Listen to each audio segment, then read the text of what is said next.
Testing witness mic 1, testing.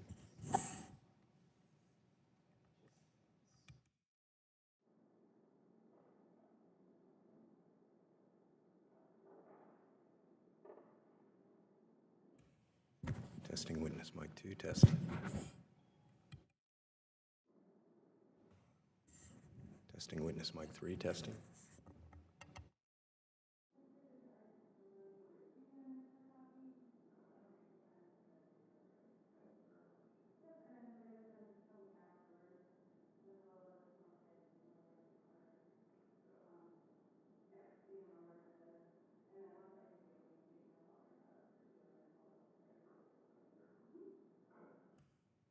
Testing witness mic 4, testing.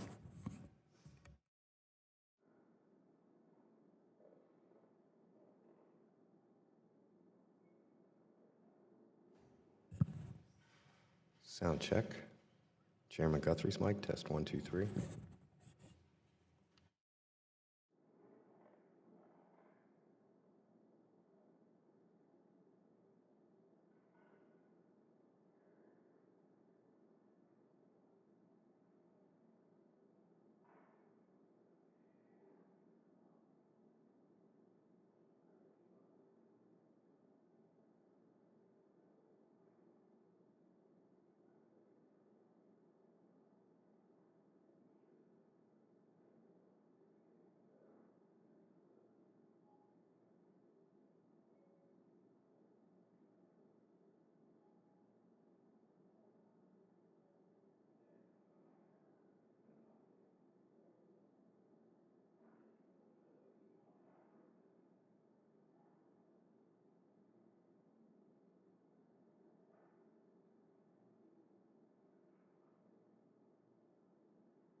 Testing 1, 2, 3, 4. Peter Piper 1, 2.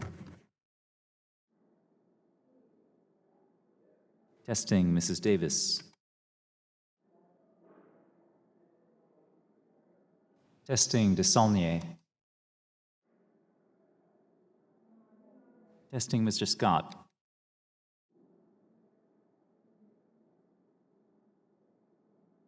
Testing 1, 2.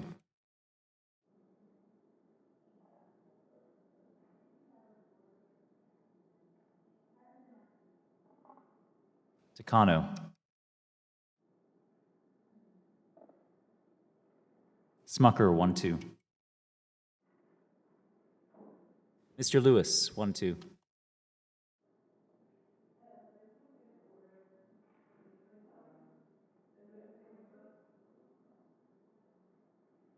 Testing 1 2. Peter Piper 1 2. Testing 1 2 3 4.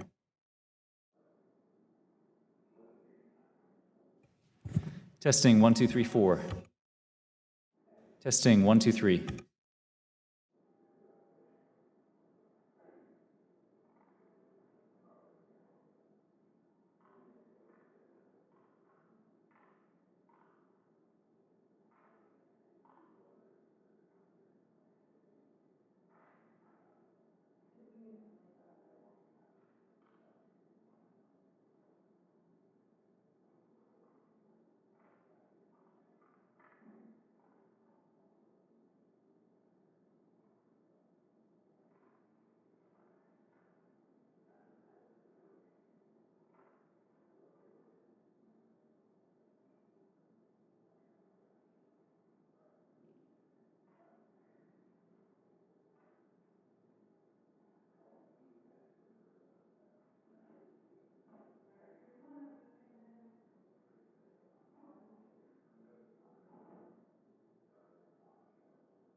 Testing 1 2 3 4. Peter Piper 1 2.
Sound check test 1 2 3.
make sure you push it and it's red when it's on. You can see it picks up really good.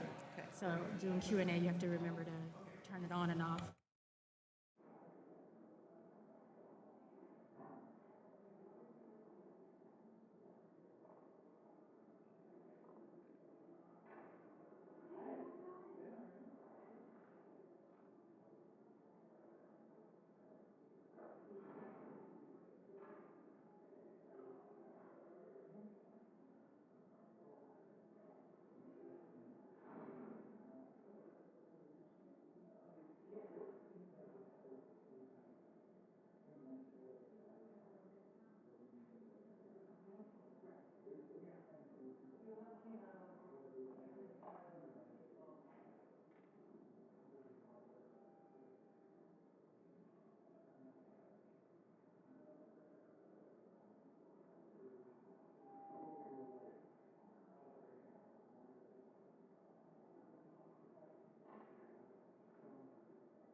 Good morning. A quorum being present, the Subcommittee on Higher Education and Workforce Development will come to order. Good morning and welcome to today's hearing on the Corporation for National and Community Service. One of the most important responsibilities given to Congress by the Constitution is oversight of the federal bureaucracy. As members of this committee, we share in that responsibility by conducting oversight of the departments, agencies, commissions, and government corporations in our jurisdiction. It is our duty to hold the executive branch accountable for both the way it administers the law and how it spends taxpayer dollars. And that's why we're here today, to hold the Corporation for National and Service accountable. Commonly known as CNCS, the corporation is an independent federal agency created in 1993 to oversee a range of community service programs and grants, including AmeriCorps and Senior Corps programs. Today, it receives more than $1 billion a year to support 11 different initiatives and issues $750 million in grants annually. In fact, at any given time, CNCS is responsible for overseeing more than 2,000 active grants ranging in size from $40,000 to $10 million. That's a significant amount of money, making the corporation's oversight of those funds significantly important. CNCS has a responsibility to ensure taxpayer dollars are being spent in full compliance with the law. However, time and time again, the corporation has fallen short of the goal. Just last year, the subcommittee held a hearing after learning about a particularly egregious misuse of taxpayer dollars under the corporation's watch. As the corporation's Inspector General reported, one AmeriCorps grantee allowed members to participate in illegal activity by providing support services during abortion procedures, all the while continuing to receive taxpayer funds. Incidents like this are simply unacceptable. CNCS has a history of failing to prevent the unlawful use of taxpayer dollars. According to the corporation's own Inspector General, AmeriCorps misspent at least $14.5 million in 2015.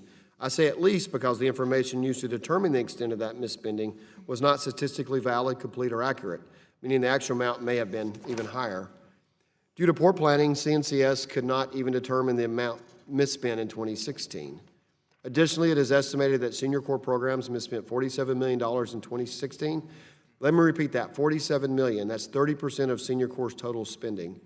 Of course, while misspending is a serious problem, the corporation's oversight failures extend beyond funding. Under federal law, CNCS grantees are required to perform criminal history checks on their participants and staff to ensure the safety of the individuals and communities they serve. However, the corporation's chief risk officer found that an alarming number of grantees failed to properly do so last year. In fact, 40% of the participants or staff in the Senior Companion Program and 41% in the Retired and Senior Volunteer Program didn't undergo the required background checks. These are just two examples, but the percentages are shocking. We are talking about individuals who are working closely with our seniors and some of the most vulnerable members of our local communities. Yet we know nothing or very little about their background or criminal histories.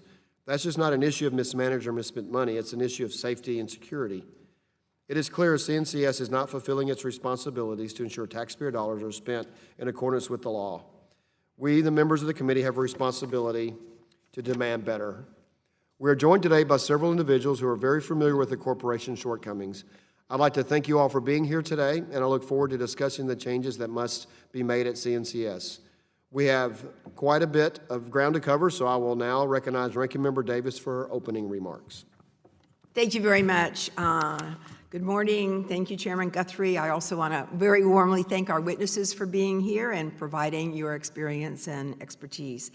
Last year, 325,000 Americans serving through AmeriCorps and Senior Corps invested 155 million hours of service to their communities at more than 50,000 locations across the nation. The majority called this hearing today because of 10 total service hours performed by 6 AmeriCorps members. That's 10 hours out of the 155 million hours of service performed last year. CNCS funding last year was $1.01 billion, which means taxpayers gave CNCS $6.51 per hour of service performed. So the majority is holding a hearing because they do believe that this $65.10 was mismanaged. It's also important to remember the president's budget as the backdrop to the conversation that we're having today. President Trump's skinny budget would completely do away with the funding for the Corporation for National and Community Service. Mr. Chairman, I ask unanimous consent to enter into the record this letter signed by 65 current and former Republican officials expressing strong support for funding CNCS in this year's appropriations bill. And I want to point out that this list includes Republicans like Mississippi Governor Haley Barbour, former Congressman Chris Gibson, and Ron Kaufman, who served as President George Bush, H.W. Bush's political director. Since its founding, CNCS... Sure, thank you. We've got it. Since its founding, CNCS has engaged millions of volunteers in national and community service. These volunteers have taught students, they've been mentors, helped local communities recover from national disasters, and helped our nation's veterans adjust to civilian life. Beyond that, CNCS has taught generations of Americans about the importance of national service. National service is the only way to ensure an informed, empathic citizenry and healthy nation. And that's exactly what these volunteers do. In fact, the local partnerships that CNCS supports are so successful that they leverage 15 private dollars for every 10 federal dollars that we invest. Such success means that CNCS and its members are there during the times America needs them most. During the Flint water crisis, for example, CNCS deployed an AmeriCorps team to Flint, Michigan to support state and local efforts to protect the public health of residents facing challenges from increased lead levels in the Flint water supply. When Hurricane Katrina devastated the South, CNCS deployed an AmeriCorps team to the region. When tornadoes wreaked havoc in Oklahoma, AmeriCorps volunteers were there. In my own district, AmeriCorps Vista members collaborate with veteran service providers to create the most comprehensive and seamless transition process for all military members and veterans. They connect veterans and military families to housing, financial literacy, and employment resources throughout our district. The Edward M. Kennedy Service America Act, signed into law by President Obama in 2009, reauthorized and expanded the national service programs administered by CNCS. Passed with strong bipartisan support, the act showed how much America values national service by expanding service programs so over 4 million Americans could engage in results-driven service each year. With regard to last year's AmeriCorps incident, CNCS discovered and resolved these issues with deliberate action. I'm sorry, but I can't help but think that if what happened was related to anything other than women's health services, CNCS would not be called in front of us here today for the second time and about the same incident. So as we proceed with this hearing, I hope that we remain focused on the vital importance of service to our nation. I've had many conversations with my colleagues across the aisle who agree that service is a crucial part of engaging Americans in their communities. CNCS gives us the vehicle to invest in our national service infrastructure, and we have a great deal to learn about the way they have done that. While we should value and uphold oversight and enforcement, we must also remember that CNCS engages over 1 million volunteers who assist local communities across America, communities represented on both sides of the aisle. I look forward to hearing more about how we can improve and strengthen national service programs that are so important to our nation's success. Thank you, Mr. Chairman. Thank you. And before moving on, I just want to clarify the hearing's about $750 million that's been CNCS, and we're oversight of that's spent by CNCS, or granted by CNCS. So pursuant to the committee rule 7C, all members will be permitted to submit written statements to be included in the permanent hearing record. And without objection, the hearing record will remain open for 14 days to allow such statements and other extraneous material referenced during the hearing to be submitted for the official hearing record. I will now turn to the introduction of our distinguished witnesses. Ms. Allison Bodden, correct? Is that correct? Allison Bodden serves as the acting director of the Education, Workforce, and Income Security Team for the General Accountability Office. Ms. Lori Giblin serves as the Chief Risk Officer for the Corporation for National and Community Service. Ms. Elizabeth Darling is the President and CEO of the One Star Foundation and previously serves as the Chief Operating Officer for the Corporation of National and Community Service. And the Honorable Deborah Jeffrey is the Inspector General for the Corporation for National and Community Service. I will now ask the witnesses to raise your right hand. Do you solemnly swear or affirm that the testimony you are about to give will be the truth, the whole truth, and nothing but the truth? Let the record reflect the witnesses answered in the affirmative. And before I recognize you to provide your testimony, let me briefly explain our lighting system. You each have 5 minutes to present your testimony. When you begin, the light in front of you will turn green. When 1 minute is left, the light will turn yellow. When your time has expired, the light will turn red. At that point, I will ask you to wrap up your remarks as best as you are able. Members will each have 5 minutes to ask questions following the testimony. So now, Ms. Bodden, I will recognize you for 5 minutes for your testimony. Chairman Guthrie, Ranking Member Davis, and members of the subcommittee, thank you for inviting me to discuss GAO's recently completed work on grant monitoring by the Corporation for National Community Service. My remarks today highlight key findings and recommendations from that work with respect to, first, whether the corporation's current process for monitoring grants aligns with standards for identifying, analyzing, and responding to risk, and second, whether the corporation has the capacity necessary to monitor its grantees' compliance with program requirements. In fiscal year 2015, the corporation had over 2,000 active grants, totaling about $750 million. As such, the corporation is administering and monitoring a significant federal investment. Bottom line, it is essential for the corporation to have a full understanding of the potential risks of the grants it awards and to align its monitoring efforts to mitigate the most significant risks. Currently, the corporation annually assesses grants that it expects to be active in the next fiscal year. Up to 19 indicators are assessed for each grant, and scores for each indicator are weighted to result in a total. This total places each grant into a high, medium, or low priority category for grant monitoring activities. These activities mainly consist of visits and desk reviews, among other things, to assure compliance with fiscal and program requirements. First, we found that the corporation's current process for grant monitoring is not fully aligned with the federal standards for internal control that describe how agencies should identify, analyze, and respond to risk. We recommended actions the corporation should take to better consider risk when prioritizing grants for monitoring, including these three. 1, the corporation should establish and implement a policy to ensure that all grants expected to be active during the next fiscal year are in fact assessed for potential risk. We found that some grants, particularly new ones, may be omitted from the assessment process in the year they are first awarded because their award was made after the process was complete. One program officer told us that monitoring new grants in their first year can help avoid future problems. 2, the corporation should improve its collection of information used to oversee subrecipients, especially with respect to their conduct of required criminal history checks. Subrecipients receive pass-through funds from the corporation's grantees, and the corporation is required to monitor how its grantees oversee those subrecipients. We found that the corporation has limited standard monitoring requirements for subrecipient oversight, and that the subrecipient information collected by grantees may cover only a small portion of criminal history check activities. And 3, the corporation should revise its assessment indicators to meaningfully cover all identifiable risks and revise their scoring so that the riskiest grants get the highest scores.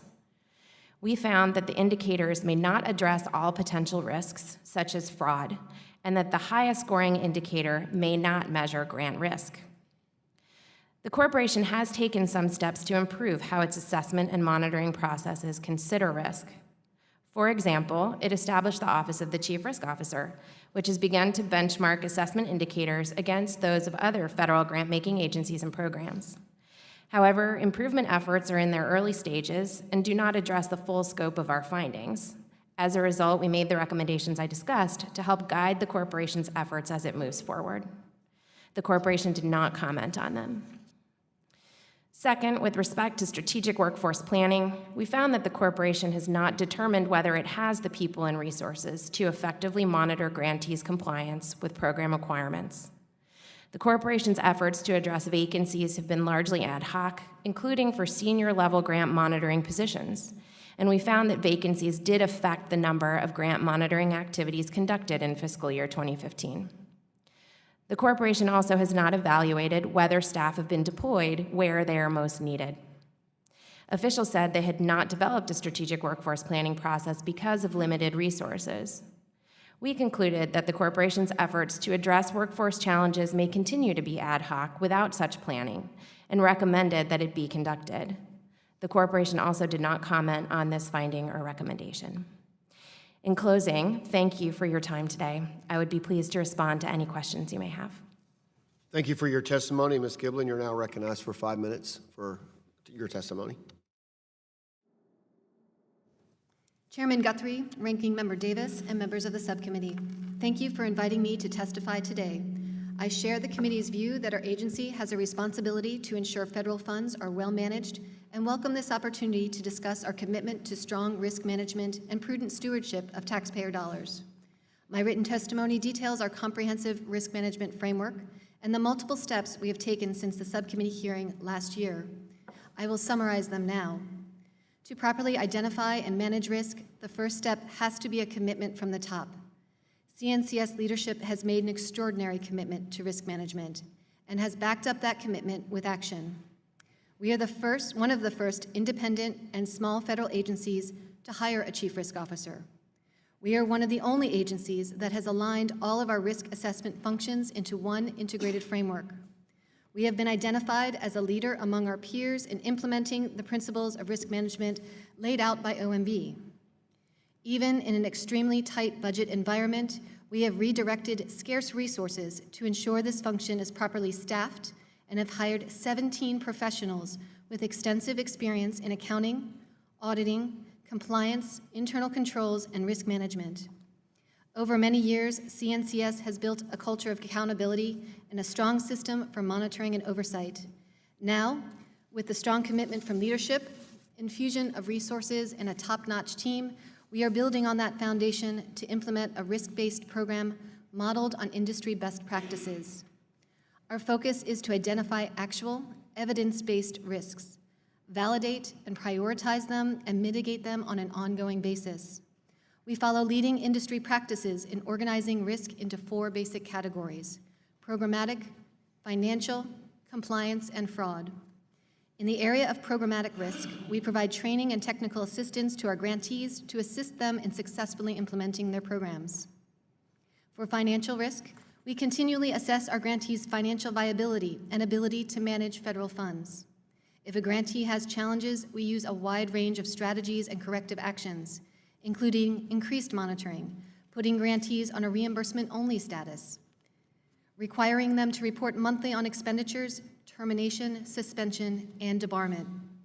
For compliance and fraud risk, we have taken multiple steps to ensure that grantees comply with the terms and conditions of their award and to ensure that we safeguard the agency against fraud, waste, and abuse. To ensure our work is effective, coordinated, and delivering results, we have consolidated 5 risk assessment programs under my office. First, we are taking comprehensive action to improve compliance with National Service criminal history check requirements. We implemented a solution enabling our grantees to directly obtain FBI checks from a private vendor. We are now seeking another market-based solution to conduct the state criminal history checks that many of our grantees are currently unable to perform. This solution will include a check of the National Sex Offender Public website, which will ensure that a required check is complete. We are leaning in, going beyond what is required to do what is smart by providing resources to our grantees so they can better detect and prevent misconduct before it happens. My office is implementing a testing process for improper payments that will help us identify root causes of noncompliance and more accurately report the effectiveness of our program to eliminate such payments. The agency is taking multiple steps to strengthen internal controls, including testing enterprise-wide controls, convening a fraud risk assessment committee, and aligning our internal controls annual testing approach with industry best practices. CNCS is also implementing an enterprise risk management program and developing a risk profile that will inform how management invests limited resources in risk mitigation strategies. And last, we are refining the criteria used in the annual grant risk assessment that informs the types of monitoring and technical assistance grantees require. All these actions and many others demonstrate the priority we place on risk management and the commitment we have to accountability and the responsible use of taxpayer dollars. Our systems for monitoring and oversight are working. Misconduct is very rare, and when it happens, we take swift action. We are always looking for ways to improve and strengthen our systems, and we appreciate the guidance from our IG and from GAO and this committee. Enhancing these systems will help us better support the 325,000 dedicated Americans serving through AmeriCorps and Senior Corps at 50,000 locations across our nation. They are tutoring and mentoring at-risk youth, responding to disasters, supporting veterans and their families, and much more, all while recruiting millions of additional volunteers to serve alongside them and multiply their impact. I hope my testimony today assures the committee of our commitment to accountability and our interest in doing more, and I welcome your questions. Thank you for your testimony. I now recognize Ms. Darling for 5 minutes for her testimony. Mr. Chairman and members of the committee, thank you for inviting me to testify today. I appreciate the opportunity to discuss the Corporation for National and Community Service and their unique structure and systems of accountability and oversight. I'm also pleased to share with you a snapshot of how the state of Texas benefits from the corporation grant funding administered by One Star National Service Commission. One Star is one of 52 state service commissions charged with strengthening local communities through service and volunteering. The corporation's decentralized structure provides states the flexibility to meet local needs in alignment with our governor's priorities. 3/4 of the corporation's AmeriCorps funding flows through governor-appointed state service commissions. In Texas, One Star administers approximately $14 million in corporation grant funding through a highly competitive process, engaging nonprofits, state agencies, universities, and local governments. These funds leverage an additional $31 million in private cash and in-kind support for 2,400 AmeriCorps members who collectively will earn over $9 million in education awards that may be used to repay student loans or for continuing education.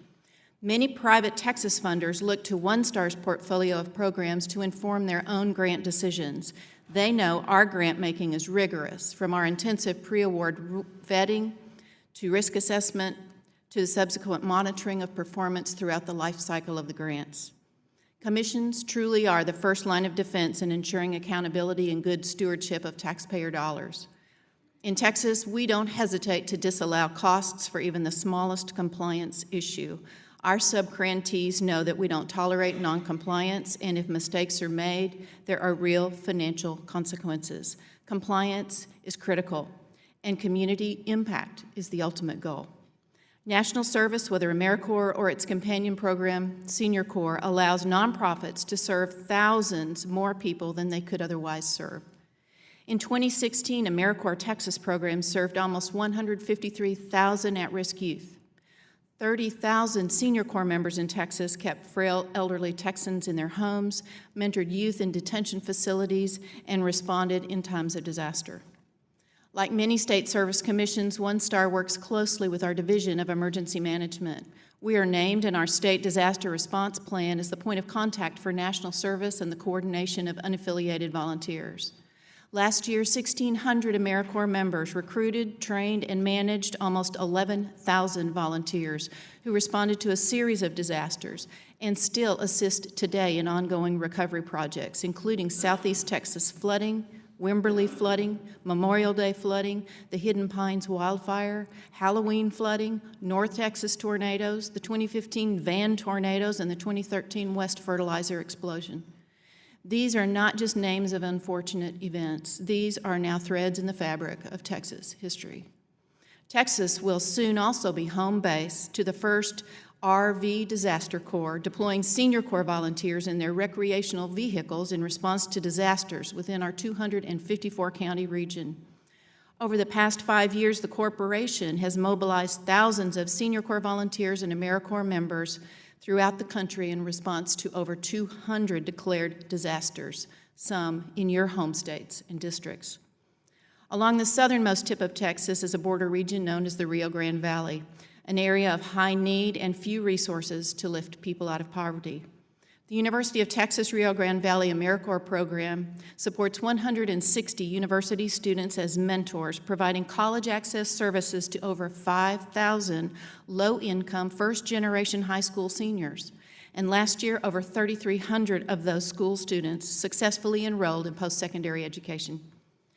The Literacy First AmeriCorps program in Austin supports 106 AmeriCorps members at 32 high-poverty schools, providing daily intensive individualized reading interventions to over 2,000 kindergarten, first grade, and second grade students. Approximately 2/3 of those tutored students reach grade level by the end of the school year. One Star, like the Commission in your state, is able to support these high-performing programs because of CNCS. The corporation provides consistent guidance, resources, and tools to assist us in our work. Our staff attend comprehensive trainings, adopt CNCS-developed monitoring tools and templates, and receive regular and frequent support from dedicated program and grants officers. My written testimony provides greater detail on the corporation's support and monitoring of One Star National Service Commission, as well as our policies and procedures related to the oversight of subgrantees. I'm grateful to the committee and to each of you as public servants charged with ensuring that taxpayer dollars are used effectively and that all actors are good stewards of the resources with which we are entrusted.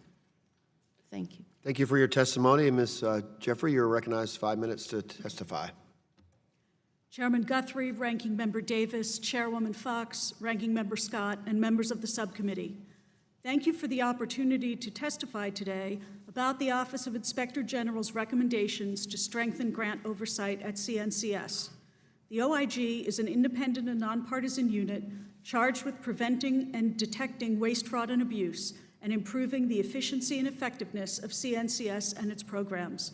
My written statement describes the progress that CNCS has made since I last appeared before you 10 months ago. Today, I would like to describe the significant challenges that remain.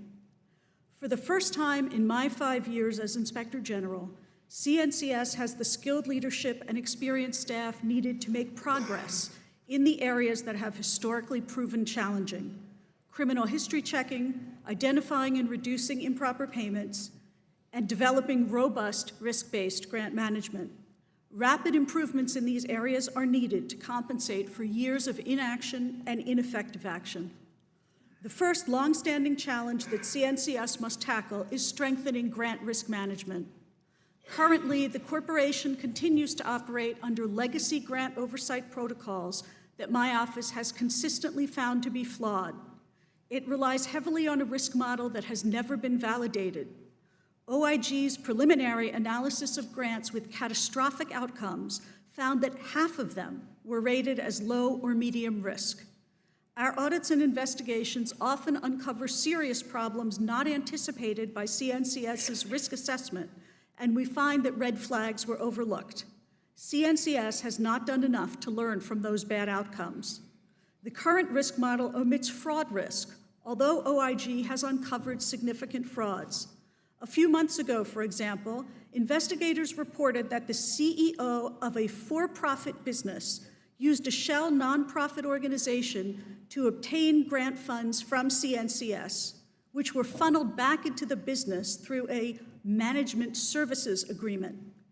Ultimately, 1/4 of the RSVP program funds spent by the grantee were paid to the CEO's for-profit business. Not a single one of the promised 176 volunteers was ever brought on board, and no services were provided to the community. Proper risk management could have anticipated this. Related party transactions and common control between a prospective grantee and a for-profit business are the kind of red flags that should trigger close scrutiny. CNCS has not implemented OIG recommendations on this subject. And even after the events of last year, including the hearing before this subcommittee, CNCS has not properly addressed the risk of prohibited activities or implemented the majority of OIG's recommendations on that subject. As OIG has repeatedly recommended, CNCS must better understand and acknowledge its grant risks to achieve a more granular assessment of risk broken into components. The agency also needs a cafeteria approach to monitoring, developing a menu of oversight activities that are tailored to particular risks. Where financial risks predominate, grant officers and not program officers should perform the relevant monitoring.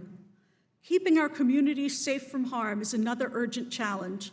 Congress wisely mandated specific criminal history checks to prevent convicted murderers and sex offenders from using CNCS programs to gain access to at-risk individuals.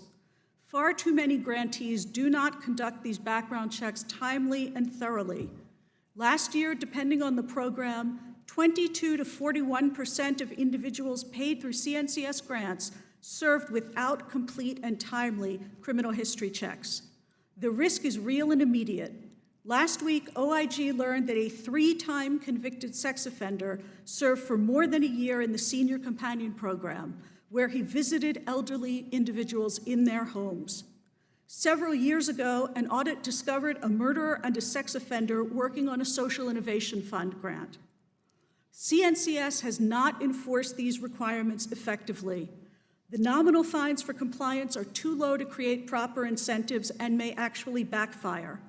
Over a 6-month period, we determined that fines average less than 1% of the funds awarded by CNCS. That's a small cost of doing business, not an effective sanction for recklessness. Mr. Chairman, this concludes my statement, and I would be pleased to answer the subcommittee's questions. Thank you for your testimony. The testimony is concluded. We'll move into members' questions. And first, I will recognize the chairwoman of the full committee, Chairwoman Dr. Fox, for 5 minutes for questions. Thank you, Mr. Chairman, and I want to thank our witnesses for being here today and providing their testimony. This is an area that I have a great deal of interest in. Ms. Baldwin, in summary, your report seems to indicate the corporation does not monitor the most at-risk grantees and does not have a staff properly deployed or educated to ensure it is conducting oversight and monitoring to find and deter fraud and misuse of public funds. Did I get that right, or would you characterize it another way? Thank you. Generally, that is correct. What GAO found is that the process the corporation uses to assess grants and prioritize them for monitoring does not necessarily result in the highest risk grants receiving the highest priority for monitoring. Why is it concerning the corporation does not even know that what grantees truly pose a risk? The corporation has limited resources to conduct monitoring, and it's essential that it focus those resources on the grants of highest risk. Thank you. One more question. In your report, you found the corporation's grant monitoring process is not fully aligned with the internal controls for identifying, analyzing, and responding to risk. Given this finding, can you be fully confident that the corporation administers the $750 million in grants in full compliance with the law? No, we can't be fully confident of that, and the recommendations that we made are addressed to the corporation in the hopes that they will move in that direction. Thank you. Ms. Giblin, in its fiscal year 2017 Management Challenges report, the OIG listed reducing improper payments as a management challenge. In this context, challenge seems to mean a significant problem of the corporation. The OIG reports that according to your own sampling, the improper payment rates for the 3 senior corp programs are extraordinarily high.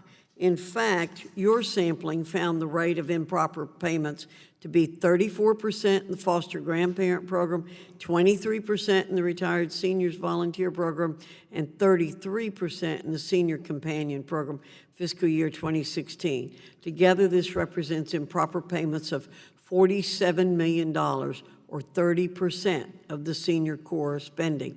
Even worse, this is only the 3 senior core programs. You could not even estimate the rate of improper payments for the AmeriCorps state and national program, a much larger program. This is not a management challenge, but a management failure. Why should Congress and the taxpayers continue to provide funds for grants when a third or more of those funds are improperly dispersed? Thank you for that question, and I share your concerns. I have been working closely with the Office of Management and Budget, as well as other federal agencies, to identify a testing mechanism and methodology that will ensure that we can report with confidence to this body and to senior management on the rate of improper payment for our programs. I have been working with federal agencies to identify best practices in driving down non-compliance, and my office is charged with all 5 aspects of risk management, including both the improper payments program and the CHC program, so that we can work in an integrated fashion to ensure that we are addressing the roots of noncompliance and working with our grantees to ensure they have the tools necessary to effectively administer their programs. Thank you, Mr. Chairman and our ranking member. I'll tell you, every time I come here and I'm asked to spend money, I tell people, I think about the hardworking taxpayers in my district who work very, very hard, play by the rules, and give up their money to the federal government to provide for programs where they think we're going to make life better. This kind of fraud and abuse is not a good use of hardworking taxpayer dollars. And you know, I think the first thing we have to do is get rid of the word volunteer. You know, people making $29,000 a year are not volunteers. They're being paid. And so I think the very first thing we need to do is acknowledge the fact that these are not volunteers. And I have great respect for the ranking member, but I will tell you, we shouldn't waste a dime of hardworking taxpayer dollars. And to excuse this kind of abuse and fraud is unconscionable. It's just unconscionable. Thank you, Mr. Chairman. Thank you for yielding back, and the chair recognizes the ranking member, Mr. Scott, for 5 minutes for questions. Thank you, Mr. Chairman, Ranking Member Davis. I'd like to thank the witnesses for being with us today to testify about the benefits of to our nation and the corporation from the Corporation of National and Community Services. Last year, 325,000 Americans serving through AmeriCorps and Senior Corps invested 155 million hours of service to their communities in more than 50,000 locations across the nation. In my district alone, over $1 million in funding from CNCS and matching contributions supported 253 AmeriCorps and Senior Corps members, supporting programs like the Virginia Peninsula Boys and Girls Club, which inspires and enables youth to realize their full potential. 4 of these clubs are strategically located in public housing developments. The larger benefits of the AmeriCorps experience greatly exceeds its cost. In a Corps member survey, 79% of Corps alumni say that their service was a defining professional experience. 59% of hiring managers believe that AmeriCorps alumni have the soft skills difficult to find in traditional job applicants for job openings. And more than 450 companies, including Disney, CSX, and Comcast, are prioritizing national service alumni in their hiring. An empirical study published by the Journal of Policy Analysis and Management found that AmeriCorps participants increased in its members' civic engagement, connection to communities other than their own, and knowledge about the problem facing the community. For older participants who aren't at the beginning of their careers, the report cites gains in health, self-esteem, life satisfaction, financial help, and civic capital resources. All of these benefits I mentioned are reasons why there is a positive cost-benefit ratio of AmeriCorps to public benefit for every dollar invested. And we've talked about one example of 10 hours that has been found to have been misspent, and you have to put that in the context of 155 million hours. 1% of 1% of 15,000 of 155 million. 1% of 1% is over 15,000. So that's not enough to call a hearing over. I'd like to ask Mrs. Darling, first of all, how sequestration has affected your ability to provide grants to eligible, responsible applicants. Thank you for that question, Congressman. When we see reduced funding, we may not be able to fund the same number of AmeriCorps positions that we have previously, or we may also take, we may have limitations in some of the program dynamics and scope. We try to make sure that we hold the members in the programs harmless as much as we can when there is indeed a cut. And have you done an evaluation of the value and services for every dollar invested in the program? Because you're dealing with the volunteers and matching funds. For every dollar invested in the program, do you know how much in public service is accomplished? For each of our programs, there is a requirement for evaluation, and that is commensurate with the level of funding that they receive. We just started an evaluation institute in Texas to teach our grantees how to evaluate the impact of their programs and calculate that return on investment. For us, for $14 million investment in our portfolio, over $31 million in matching and in-kind funds, and that is separate from the number of hours that they serve. Thank you. Ms. Jeffries, you mentioned a fraudulent scheme where money ended up in a private account. What has happened to the individuals involved? The individual and the organizations have been debarred, and CNCS has made a demand for return of the funds. Were any criminal charges filed? They were not. I believe it was because the amount did not accord with the prosecution thresholds in the particular jurisdiction. How much money was fraudulently diverted? It was about $20,000. The total grant was $131,000. The way you described it, it appeared to be intentionally stealing the money, and no criminal charges were filed? That is often the case, that prosecutors elect not to file criminal charges even when they have strong evidence of fraud because they are too busy, they have other priorities. Mr. Chairman. Thank you for yielding back, and I recognize myself for 5 minutes to ask questions. First, to follow what Mr. Scott said for Ms. Bawden, talking about is money important. So your report raises the question about whether the corporation has determined whether the corporation has the right people and resources in the right place to effectively monitor grantees' compliance with the law. Some people may argue the corporation needs more money, more staff to improve their monitoring. But your report seems to indicate this is not about funding. Is that your opinion? From GAO's perspective, the question about funding is a little bit premature. It's essential that the corporation first take steps to understand exactly what staff resources they would need to effectively oversee and monitor grants, as well as sort of how the workload should be broken down across their programs. That question needs to be answered first before we can think about funding. Okay, thank you. And Ms. Giblin, the GAO report concludes the corporation's protocols do not lead to appropriate oversight of subgrantees. In fact, this subcommittee has held a few hearings over the last few years on problems with subgrantees, and I believe those hearings always highlighted the challenges the corporation has in effectively monitoring for compliance with the law. Your report released just last week demonstrates monitoring of subgrantees' compliance with the law continues to be a weakness for the corporation. Taxpayers can continue to see their money spent inappropriately. Can you give us a timeline when you would expect you could come back before this committee and tell us of all these challenges that are truly behind you? Thank you for that question.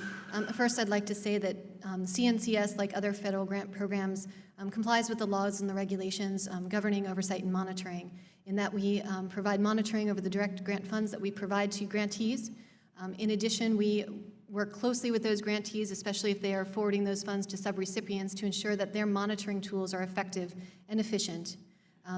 We are working over the coming year to incorporate many of the GAO recommendations to ensure that we have a more robust risk analysis that incorporates all 4 aspects of basic risk category, and will ensure that we complete this work within the next 12 months. Okay, thank you. So within the next 12 months. I know that's a go. I know that's a go within the next 12 months. Ms. Jeffrey, the corporation oversees $750 million in taxpayer funds to support multi-year grants in several different programs that provide funding to more than 346,000 participants. The GAO report notes the process the corporation takes to assist their grantees creates vulnerabilities for the corporation in its ability to meet federal standards for internal control with respect to risk assessment, control activities, and monitoring principles, unquote. In thinking about this and your previous work looking at the corporation, can you tell us whether you believe the taxpayers' money is appropriately safeguarded and used within the requirements of the law? As Acting Director Bawden stated a moment ago, I think there are serious vulnerabilities. The corporation does not have in place good systems and good mechanisms to ensure that taxpayer dollars are used appropriately and that funds are safeguarded. The entire notion of a risk-based grant monitoring program is intended to improve that. Right now, the corporation is too reliant on the honor system, and that's just not an effective internal control. Thank you. And I have completed the questions I had prepared, so I'll yield back, and I will recognize Ms. Davis, 5 minutes for questions. Ranking member. Thank you, Mr. Chairman. And Inspector General Jeffrey, if I could follow up with that, because I think we obviously are seeing the Chief Risk Officer who has spoken here, as well as other changes based on the recommendations. So I wonder if you could, I heard what you just said, but I'm wondering, I mean, are they on a path that you believe is going to address these concerns? And what other specific recommendations would you give? For the first time that I've seen, I think the corporation has built for itself the capacity to tackle these challenges, the capacity to review the way in which it monitors, to understand its risks, to create monitoring that will truly target those risks in an efficient fashion.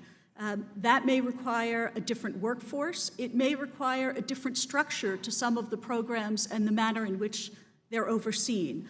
I think they are at the very beginning of the right path. If you look at the funding and the possibility that funding could be cut fairly dramatically, if not altogether, I'm wondering, when you talk about the people who are overseeing this, is it the level of education, the skill set?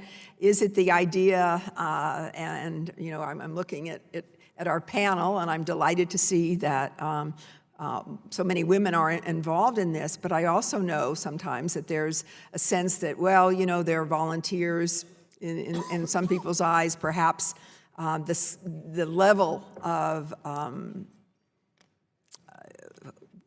their work product is not something that we would see necessarily at a corporate level, and yet it sounds like it should be. So, you know, where is that issue, and is it in some ways it is then a matter of funding and the ability to hire the very best in order to make this work and to acknowledge the role that the great percentage of people are contributing to their communities?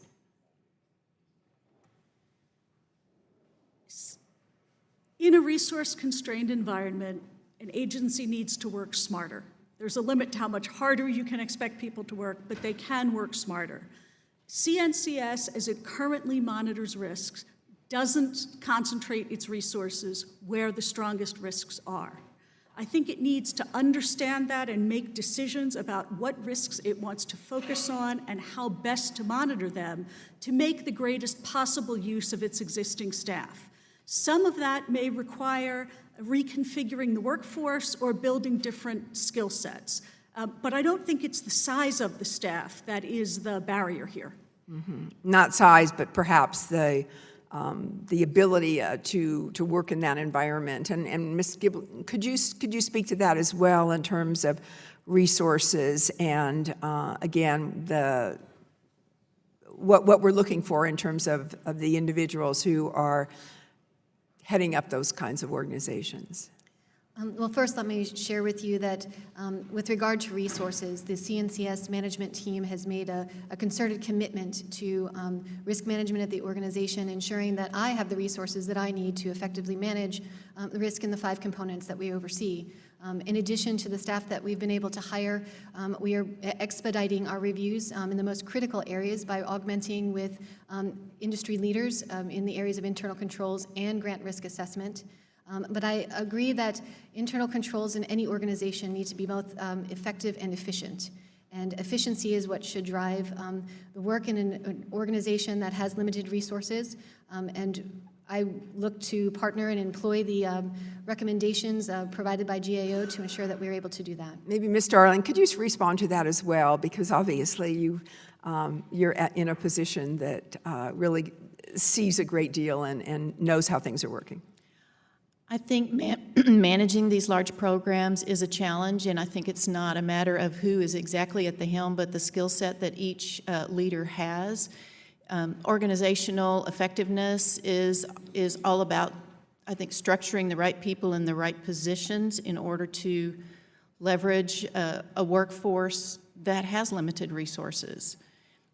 At One Star Foundation, we have made a choice to limit the number of grantees that we have. We may grow our programs, but we only have 26 programs, but more boots on the ground, so that our grants and program officers will have a set number of monitoring and risk assessments to make. So that's one way that we make sure that we are using our limited resources effectively.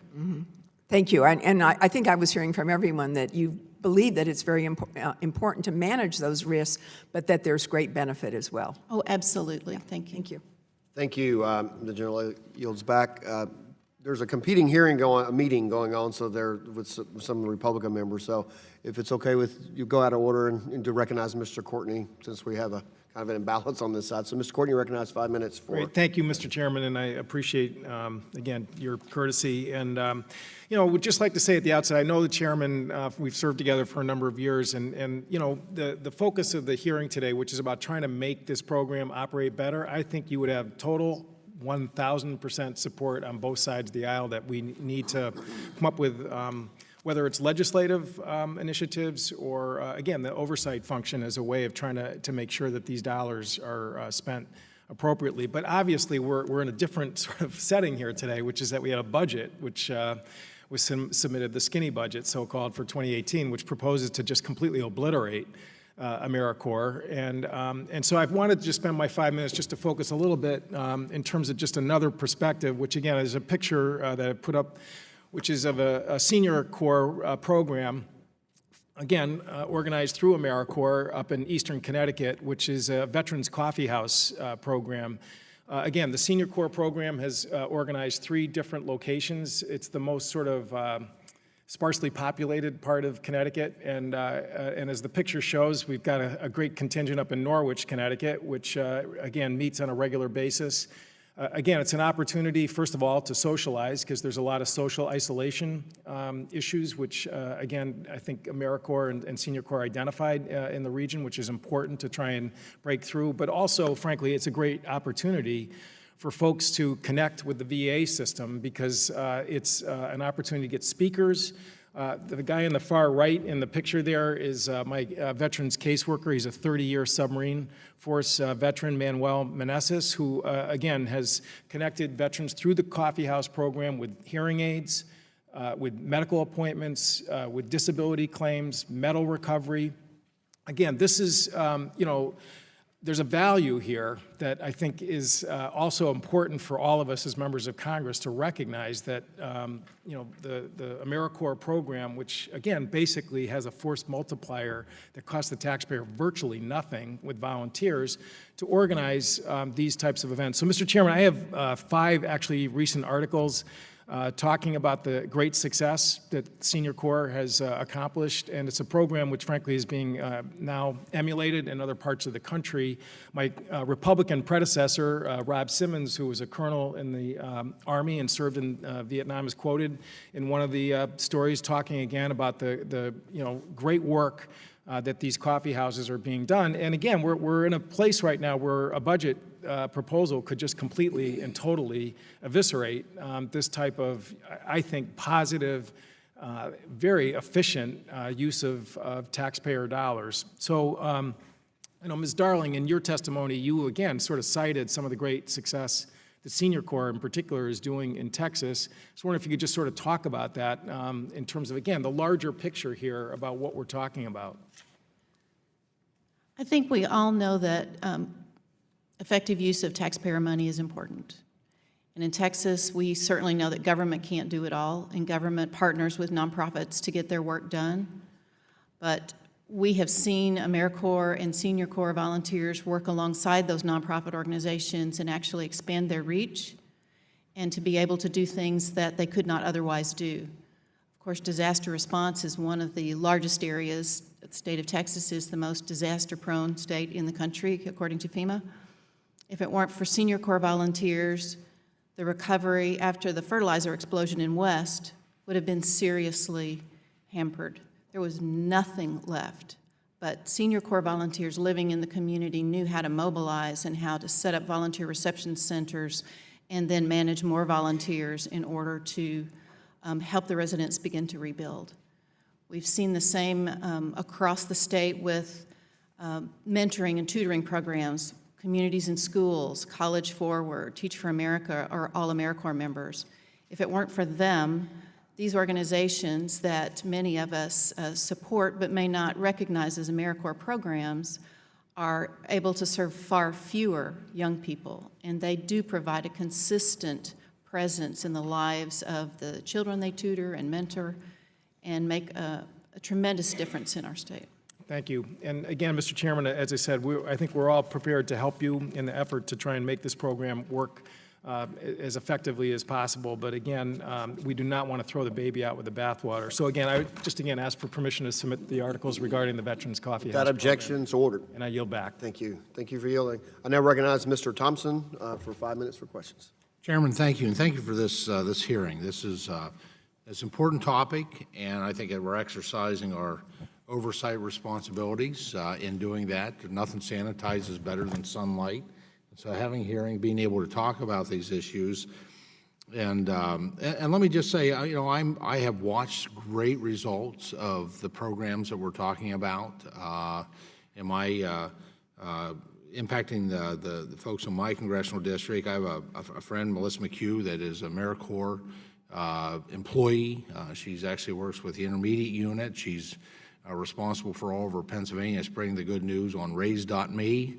If you don't know what that is, look it up. It's an incredible program, and Melissa's doing a great job of really reaching out to kids to help them plan for their higher education. That said, though, I heard my colleagues say, though, it's not that much money and everything is hunky-dory. Well, I didn't use those words, but kind of, you know, we do have a responsibility. We have fiduciary responsibility. I have a responsibility to the 2,824 participants in my congressional district in this program, make sure we're getting it right, and to all the more than 730,000 taxpayers that we're getting it right. Now, and someone said we're not spending that much money. I have to tell you that programs in the 5th district, based on one report here, they total, if you add in potential educational awards to AmeriCorps members, it's almost $3 million in just my congressional district. That's a chunk of change, and I think we have a fiduciary responsibility to make sure that we're getting it right for everybody, for all involved. So my first question, Ms. Giblin, first, thank you for your leadership and your dedication to improving the operations of the corporation. What would you say your main challenge is when it comes to assessing and reporting improper payments? And in your opinion, why has it taken the corporation so much time, so long, to work towards a system of accurate reporting? Thank you for that. I think one of the main challenges we did experience in past years was staffing resources dedicated to our improper payment testing, and quite frankly, identifying an alternative sampling methodology with which we can instill confidence in OMB that our reporting would be robust. And I am happy to say that I am ahead of schedule in developing an alternative sampling methodology with the Office of Management and Budget, and hoping to submit my request for such a methodology within the coming days, 30 days ahead of schedule from when I am required to submit that. I was able to bring on additional staff who have specific expertise in sampling in the improper payments, according to improper payments regulations, onto my team, and I am looking forward to rolling this testing methodology out this year and reporting with confidence the results of the end of year of assessment in our annual financial report. Well, thank you for your leadership. Thank you for bringing what I would describe as that discipline to our accountability process, because we do need to get it right. Ms. Jeffrey, in your testimony, you described instances where individuals with dangerous criminal records were participating in and being compensated for their service in various programs, volunteer programs specifically. You stated that this problem was far from resolved, which is rather frightening. In your experience as Inspector General, is this a widespread problem across similarly structured organizations, or is this issue unique in nature? And what's the main reason for this to allow to occur? Is there a lack of awareness, lack of resources, lack of accountability, or something different? To me, this is an issue of priority. In all too many of our grantees, they leave the criminal history checking, which requires some detail, orientation, and some care, to low-level administrative staff. They treat it like it's a routine administrative regulatory requirement and not a critical safety measure. And it doesn't get supervised by the senior leadership in some of our grantees. I think we need to elevate its importance, and it needs to be treated as a make-or-break activity. Thank you very much. Chairman, my time is waning, so I'll yield back. I thank the gentleman for yielding, and I recognize Ms. Adams for 5 minutes for questions. Thank you, Mr. Chairman and Ranking Member Davis, for the opportunity to discuss the immense value that the Corporation for National and Community Service play in communities across the country. And I want to thank all the witnesses for your testimony and your experience working with CNCS. In the 12th District of North Carolina that I represent, CNCS and the volunteers they empower make a significant mark. Volunteers help serve food and supports to 500 homeless individuals daily. AmeriCorps Vista volunteers have developed, implemented, and expanded programs to help provide homeless individuals with skills and training. AmeriCorps members serve in a variety of capacities in public schools across Charlotte, providing important support to students and teachers. And further, CNCS provides over 140 teachers Siegel Education Awards and loan deferment as they work in classrooms, impacting thousands of students in low-income schools. I know that the 12th District of North Carolina feels the benefits of CNCS on a daily basis, yet the President's budget proposes eliminating funding for CNCS, stripping communities of these critical services. Cutting educational funding, research, and service is not putting America first, it is putting America last. My first question, Ms. Darling, for every $10 CNCS provides states, states are able to leverage $15 from private funders. As former COO of CNCS, without the federal investment in national service, do you think that Americans will have the opportunity to engage in meaningful service at this scale? Thank you for that question. I do not believe they would be able to participate in meaningful service at the scale that the corporation allows, because there is a structure that allows for the recruitment and training and management of thousands of volunteers beyond just each AmeriCorps member's year of service.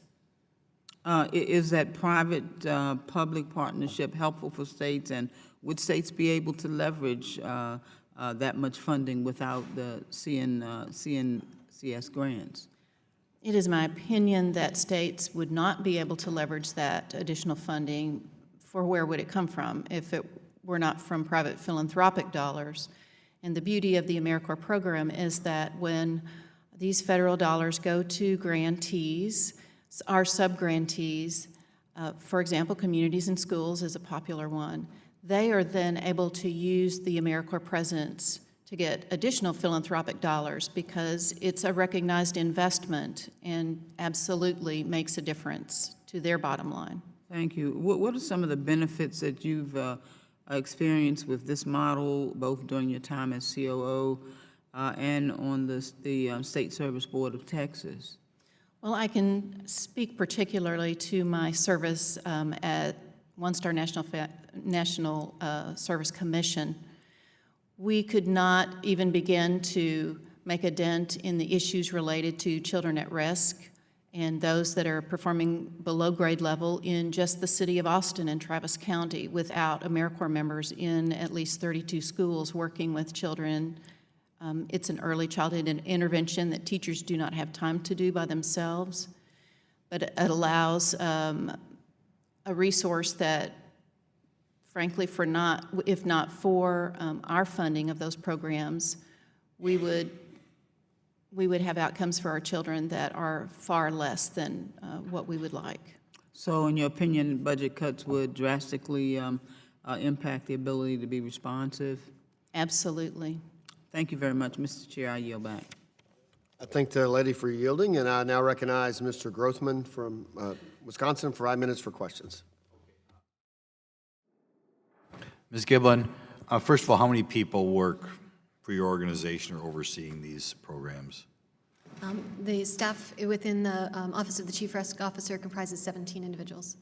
Pardon? 17 Okay. staff in OCRO. A lot of times, all these things, you know, you're giving out these grants. When I've been involved in organizations in the past that give out grant, or that live on grants, they spend an awful lot of time applying for the grants.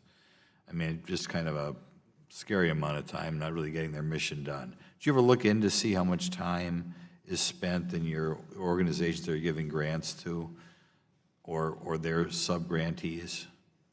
Is that a concern for Is you? the question, have we researched the amount of time it takes our grantees to complete a grant application? Right, that sort of thing. My office has not analyzed that. Okay.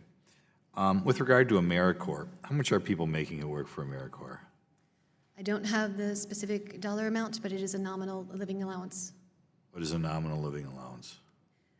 in the range of, big depending on its full-time, part-time service, no more than $500 a month. Okay. And do you have anybody managing the program full-time? The AmeriCorps program within CNCS headquarters is managed with a robust staff full-time. These grantees are managed by individuals that are dedicated to the oversight of the CNCS AmeriCorps grant on the ground within the grantee itself. How much are those people making? I don't have that figure in front of me. I can provide that at a later time. Any of them making six figures? I couldn't estimate. Okay. Ms. Bawden, your report says the corporation conducts limited monitoring of grantee oversight of your subgrantees.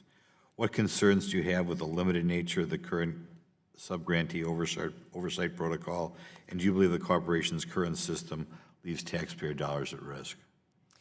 With respect to the subgrantees, what we found is that the corporation collects limited information across programs on how its grantees are overseeing subrecipients, particularly with respect to criminal history checks. And we recommended that the corporation collect more information to assure itself that those criminal history checks were being consistently conducted. Okay, percentage-wise, how many of the dollars do you think are really spent by the grantees and how many by the subgrantees? Do you know that? In fiscal year 2015, about half of the grant awards were passed through to subrecipients. Okay. Ms. Giblin, we'll ask you again. As part of the review, the General Accounting Office requested a list of 2015 grantees from the corporation. And you guys wound up providing 3 grants, ranging from 2,477 to 2,807 organizations. That's kind of a big difference in numbers. In light of the difference, GAO found your information unreliable. The taxpayers trust you to administer $715 million in grants. How can you effectively monitor grants if you cannot even produce a reliable number, a reliable list of the active grants the corporation is administering? And have you changed the procedures since that time? The procedures that resulted in the numbers that you provided really are based on the IT system, the antiquated IT system that we had been relying on for that information. I'm happy to report that the agency is undergoing a complete IT modernization effort that will provide us with a platform that is known in the private and the public sector for its robust data analytics, and will be able to provide more reliable data going forward. Well, I guess I would think even if we didn't have computers, you'd know how many grants were going out. But do you know how many grants are going out now since this request was made? On average, we manage a grant portfolio of about 3,000 grants. Okay, so more than any of the numbers that you gave us in the past. The information that GAO provided comprised those grants that were received an assessment. We do our assessment in the summer of each year. Grants are fully awarded by September 30th, so the number will fluctuate. Okay, and what are the dollar amount from the grants? What are the lowest grants? Grants range from $40,000 to the millions.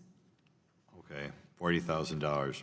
I always kind of wonder about, that's the type of small grant I wonder about, given the time it takes to process it, the time it takes for you to monitor. Do you think it's worthwhile getting involved in a $40,000 grant? Again, as I shared with the committee earlier, that a proper internal control framework for any organization, whether it's a federal entity or a grantee within whom we invest, should be both effective and efficient. And efficiency should drive some of the work we're going I'll give you one forward. more quick question. Maybe one more quick question. Real quick. Okay. As you know, we are very broke in this federal government, and sometimes people focus on what is the federal government's purpose, and, is it under our Constitution something the federal government should do? It seems to me this is such a wide-open program, covering so many different things. It's like we just gave you a bunch of money and said, find something to do with it. How do you justify the federal government, at a time when we're so broke, just giving out grants kind of to anybody under the sun? Does that ever bother you? Don't you think it should be perhaps something handled more appropriately at a local level? Real quick, 5-second answer. We invest heavily in the communities that the Congress has mandated that we work in. Many of them are distressed, serving some of the hardest and most difficult to serve populations. And so an investment in this organization is actually an investment in the communities in which all of us serve. Thank you. I'm going to have to switch from here. So thank the gentleman for yielding back, and I'll now recognize Mr. Sablon, 5 minutes for questions. Thank you very much, Mr. Chairman. And Ms. Giblin, I like your just last statement that you work in distress locations. And I must confess that any program whose mission is to improve lives, strengthen communities, and foster civic engagement through service and volunteering is a program I like. And the Corporation for National and Community Service is active in my district in the Northern Mariana Islands, providing valuable community service for many years now. Our public school system has been a regular beneficiary of AmeriCorps grants that help dozens of high school students provide tutoring and mentoring services to at-risk elementary and middle school students every year. The student volunteers, also support teachers and other students in implementing quality service learning projects to meet unmet needs in the community.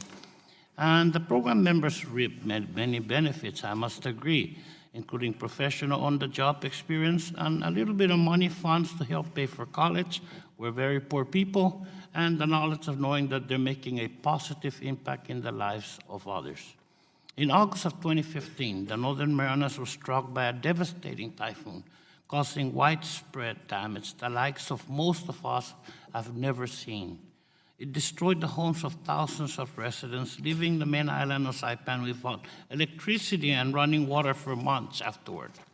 We continue to rebuild to this day, and services provided through AmeriCorps has proven to be an indispensable part of the recovery effort. The AmeriCorps Vista project, through Caridad Social Services, supports post-disaster recovery and resiliency efforts. Together with the local Commonwealth Advocates for Recovery Efforts, CARE, AmeriCorps Vista members are addressing the long-term recovery needs of many residents and have helped provide safe and secure housing for over 350 families. These AmeriCorps Vista members have served over 3,000 volunteer hours, leveraged more than $110,000 in in-kind resources, and raised $300,000 in financial resources. They have also worked with Caridad to assess the island's available food programs to design and implement a sustainable food bank. AmeriCorps and AmeriCorps Vista members have proven to be an integral part of our island community in our schools and in our homes. It has been shown that for every $10 in federal funds appropriated, CNCS grantees raise $15 from private sources, the very essence of a successful private-public partnership that our friends in the majority like to commend. And I know that there are problems, but we're not shooting for perfect here. We're trying to find the good. I must say, as has been said this past week or so about another program. So instead of eliminating the CSNS as the president proposes, Congress should provide robust funding for these valuable services. Ms. Darling, and I think the committee ranking member, Bobby Scott, recently alluded to one of his questions was, the president's recently released budget eliminates entirely the Corporation for National and Community Service. I sincerely hope that doesn't happen. But even reductions, and he says sequestration, in funding can have serious effects. How will budget cuts affect the ability of CNCS to be responsive to needs on the ground? We look to CNCS to participate in their robust trainings and avail ourselves of resources that they have online and with our program and grants officers. We have a very close relationship with them because they are our funder and we are their grantee. We in turn use those tools with our sub-grantees in order to manage risk assessment and monitoring programs so that we can have programs that have impact and outcomes. Okay, thank you. I'm going to go on risk, and you know, my staff hate me for doing this at times, but I'm going to risk, and I'm going to ask a question of Dr. Jeffrey, the Inspector General. Do you find enough reasons or causes or findings, in your opinion, because what you have you issue opinions, do you find enough reason, in your opinion, to close the program entirely? Yes or no? It's not appropriate for an IG to weigh in on I'm asking the you, priorities you're of here the as a president. witness. I'm asking you yes or no. That is simply not a question it's appropriate for me to address. But you do issue opinions.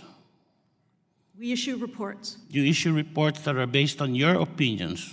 We issue reports. Even licensed accountants acknowledge that they issue opinions. We issue reports that are based on investigations and audits. They're not based on opinions. Thank you. Thanks. I'll let that run over a little bit to try to get balance back, so let's try to stick to the 5 minutes. So just to be fair, we went over a little bit on one. All right, so now, Mr. Mitchell, you're recognized for 5 minutes for questions. We'll try to stick to the 5. Thank you, Mr. Chair. I'll run. Ms. Jeffrey, the chairman highlighted some of the background check issues that you've identified that, in fact, despite the requirements and training, self-assessment, all kinds of activities you're taking, the failure to complete background checks adequately is extraordinary. 22% of AmeriCorps and state program, the national program, failed background checks. They didn't have them. 36% in the foster grandparent program, 40% in the senior companion program, and 41% in the retired seniors volunteer program. I have to say, you know, I spent 10 years coaching youth hockey, and USA Hockey had a pretty simple requirement. You had to do a criminal background check before you set your foot on the ice or in a locker room. Lacking that, you didn't coach. Didn't seem to be tricky, and they had about 100% compliance because their insurance would say they couldn't cover them. So can you tell me why it's so hard and what we do about, because that's a pretty fundamental issue. We've got people that are with children, that 36% of them did not clear criminal background checks. What are we doing about that? Well, let me be clear. It's not that 36% didn't clear a background check. It's that complete background checks were not performed. Thank you. Or not performed timely on 36%. So the public is exposed to a great risk by interacting with people whose background checks are unknown. To me, the biggest concern is that CNCS's enforcement mechanism does not seem well designed to tell grantees, you must make this a priority. The system of fines that are imposed are simply too small to make a difference. If you had a teenager who was driving recklessly, you wouldn't take away 1% of his allowance. I'd take away the car, thank you very much. I guess it leads me to the next question. It's not a one-year phenomenon. This has been a multi-year phenomenon with some of these agencies, yet they continue in their existence despite their failures. This is ongoing. I think for a very long time, the corporation did not realize or did not acknowledge that they had a comprehensive problem. It was only when they were required to undertake improper payments testing that testing as a byproduct revealed the extent of this criminal history checking problem. And since then, the corporation has been sort of doing the same thing and hoping for a better response. We'll provide better education. We will do more training. We'll give you a chance to come into compliance and an amnesty, and then hope that you'll do better going forward. The problem is that those interventions don't seem to have worked, or they haven't worked enough. I guess I have a concern that we're going to give you a chance to come into compliance when you're talking about the foster grandparents program, for example. How many chances are you going to give them? How many chances are you going to take with children when you have failures to complete? I mean, Ms. Giblin, why don't you weigh in here? Because I'm concerned with how many chances we're going to give them. I have a 6-year-old. If they were involved, how many chances are we going to give them? I appreciate your concern, and I too am a parent who has these concerns. In the 6 months that this program has been under my purview, We have already doubled the disallowed costs to better align it with the priority that we give this program, and I am Let me stop you. committed What to is the disallowed cost? the amount that would be charged for. How much is that? It ranges anywhere from $250 to $1,500. How much? $250 to $1,500. Now, if I did a quick poll in the audience here of anybody in this group and said, now, we're going to penalize this outfit $250 to $1,500 if this person doesn't have their criminal background check completed, does that concern you if they're interacting with your children? What do you think the response would be in this audience? What would your response be? Are you happy with that? Thank you for that. My response, more notably, would be that, again, in the 6 months that I've had this program, I've already worked with management on developing a 7-point All due strategy respect, Ms. to Giblin, that address doesn't the answer my question. My question is, are you satisfied with that as a parent? I'm committed to ensuring that these disallowed costs align with the agency's priority for this program. Why would we allow that to continue multiple years? I mean, this is a pretty fundamental thing. If these people are involved with vulnerable populations, why would we allow that to happen year over year and not simply say we need someone that's going to do the job properly? Why would we do that? Most notably, I think what we are doing right now is identifying the root causes for the noncompliance to ensure that our grantees have the tools necessary. How about the root causes are they're not running it very professionally? We should find someone that is. For a number of our grantees, they can't even access the state repository checks that are required to complete a final check. All due respect, my oldest son's a police officer, and it's not that hard to complete a criminal background check, and I had to do one every year, so that's an excuse. You know the difference between an excuse and a problem? A problem comes with possible solutions. An excuse is a justification for the status quo. It's not acceptable. It puts children and vulnerable people at risk, and that ought to be a fundamental requirement of the program. I give you back. Thank you, sir. Thank you. Thank you for yielding. I now recognize Mr. Takano, 5 minutes for questions.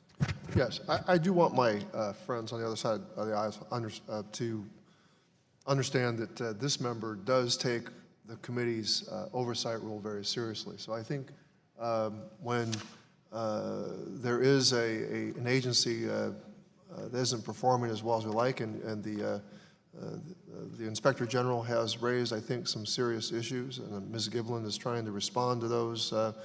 You came on to the job just 6 months ago, is that correct?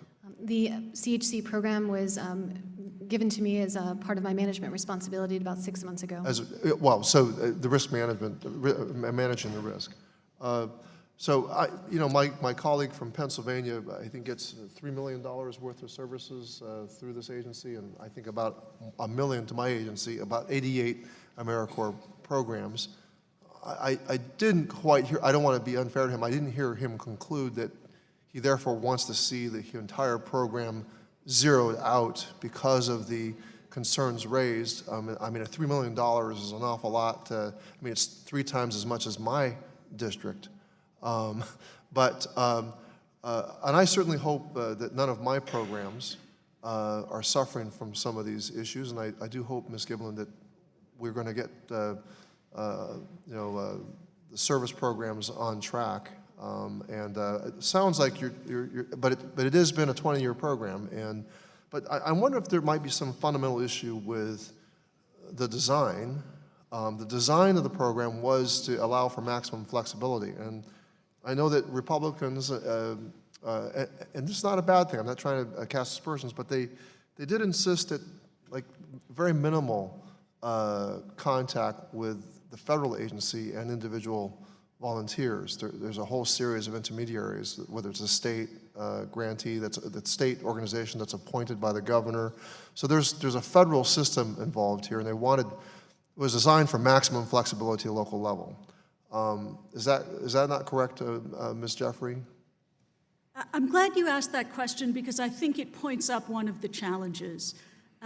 So much of the oversight, particularly in the AmeriCorps program, is performed by the state service commissions, the 52 that exist throughout the United States.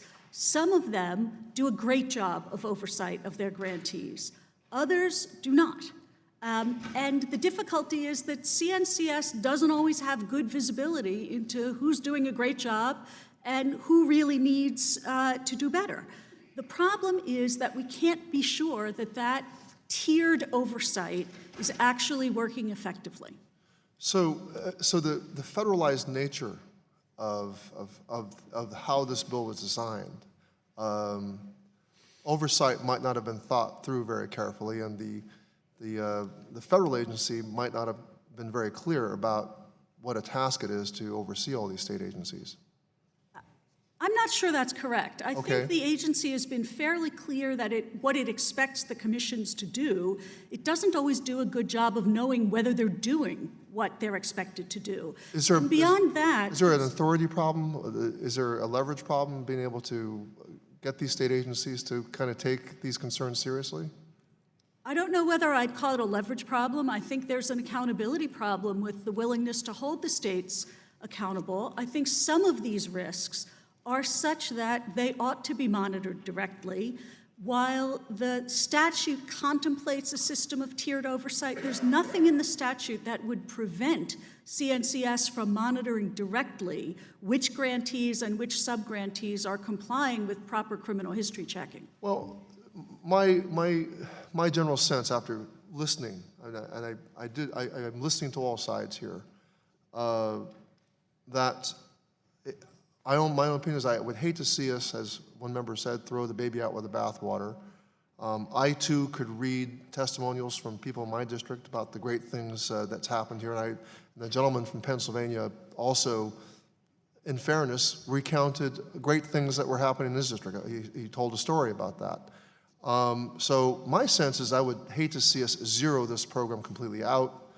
I would like to get the accountability right, and if we could take a deeper dive into that rather than have this be a kind of all of us telling the great stories, and I don't hear members on the Republican side uniformly saying that they agree with zeroing this out. So my hope is that the hope is that we can get the accountability correct, and I thank the OIG, the Inspector General, and for her hard work. Thank you. I thank the gentleman for yielding back, and now recognizes Mr. Lewis for 5 minutes for questions. I'd like to thank the chair. Ms. Darling, I've got Ms. Giblin, I want to start with you. You said a moment ago you thought that the grants amounted to around $500 a month. You were guessing, you didn't have the figures in front of you on some of these programs. 1993, as I understand it, AmeriCorps combined Vista and CCC, correct? And that was one of the provisions of the 1993 law. I'm sorry, I don't understand. In 1993, AmeriCorps brought together Vista and CCC, correct? That's correct. All right.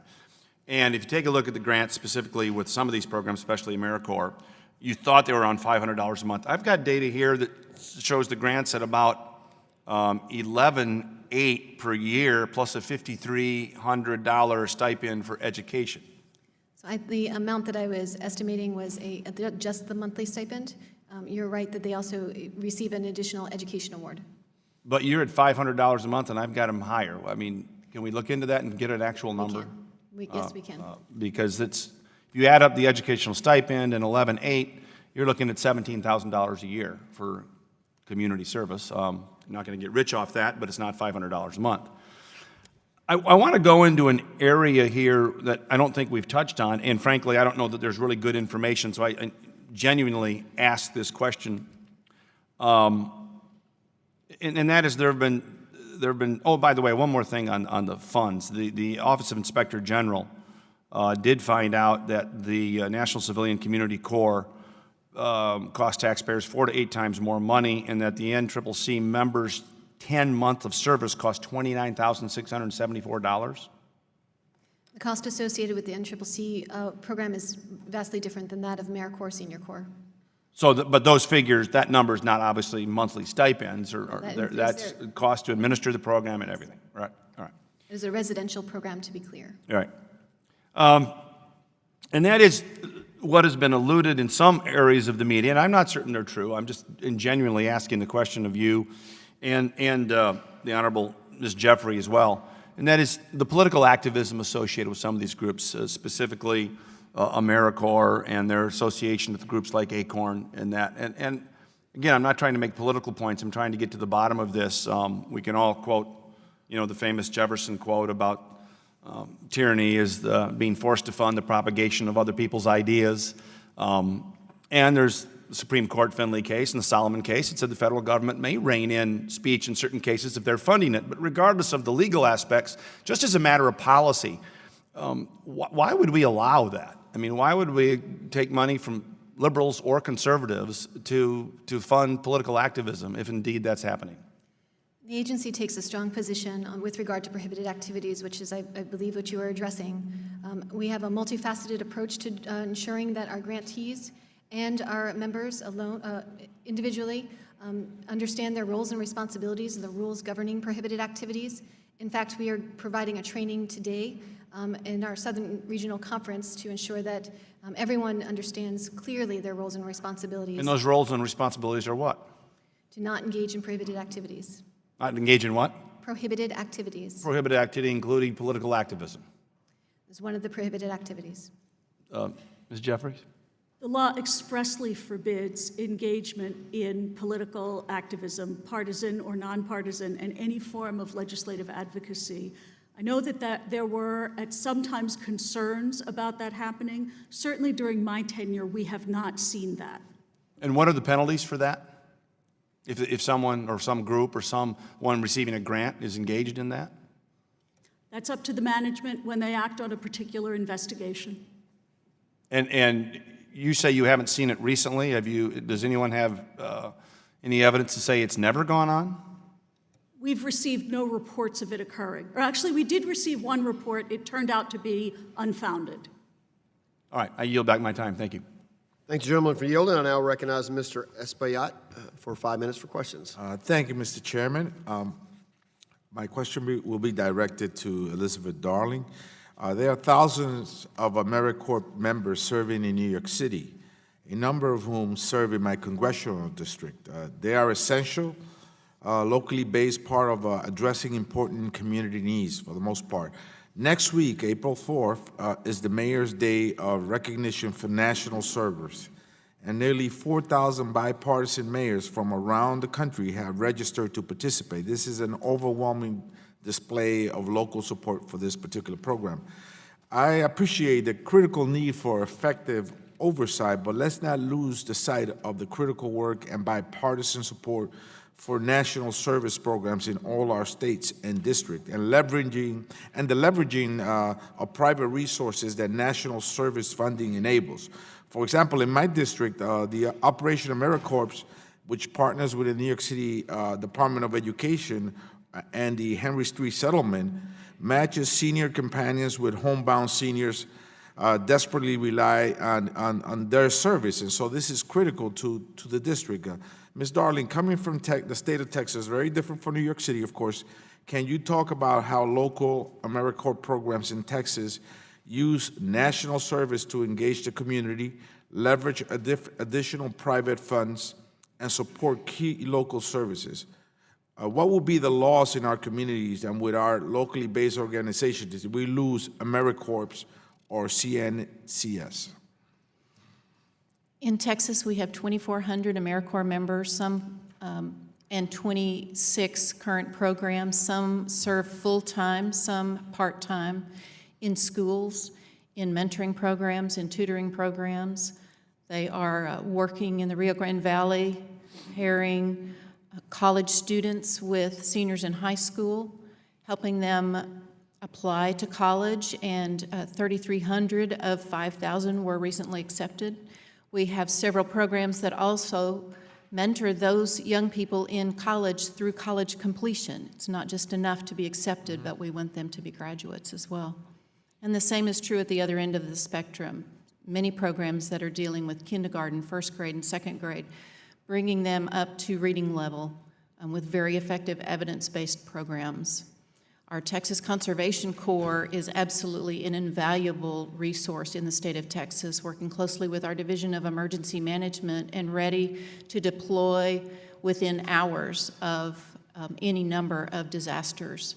If we did not have that resource for the state of Texas to help mobilize and train and manage volunteers, set up volunteer centers and long-term recovery centers, which long-term recovery, as you know, Congressman, goes on for years, we would drastically have a different environment within the state of Texas. And your mention of Mayor and County Day of Service on the 4th. In Texas last year, we had 522 commissioners, mayors, and elected officials, judges on both sides of the aisle that recognized the service in our state on that day.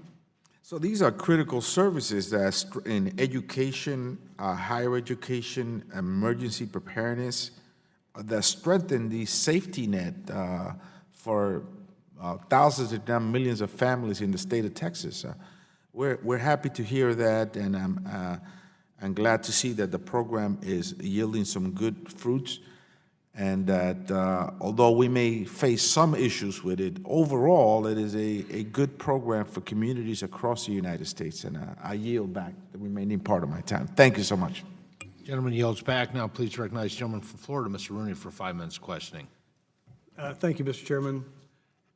We taxpayers trust this Corporation for National Community Service to administer $750 million in some kind of effective and accountable manner. In 2015, the GAO requested a list from you all of grants that you've done, and it ranged from some 2,400 to over 2,800 by my math, and it's not really all that good being from Oklahoma and Florida, but that's a 14% difference, which equates to $100 million out of that $750 million. Now, that's a lot of money, and I'm curious, Ms. Giblin, if you can show us with all that how you can effectively monitor grants if you don't even know how many grants you've done and where that $100 million might have gone. Thank you for that question. As I shared with the committee earlier, the difference in numbers that were provided to the GAO were with regard to the time that the census of grants was taken. Our antiquated IT system that we had at the time to help us get that data analytics and get that information to GAO is being replaced by a much more robust and more fulsome IT modernization effort that is providing us with a best-in-class data analytics platform from which we'll be able to provide the types of the numbers that are necessary to better assess our grant portfolio.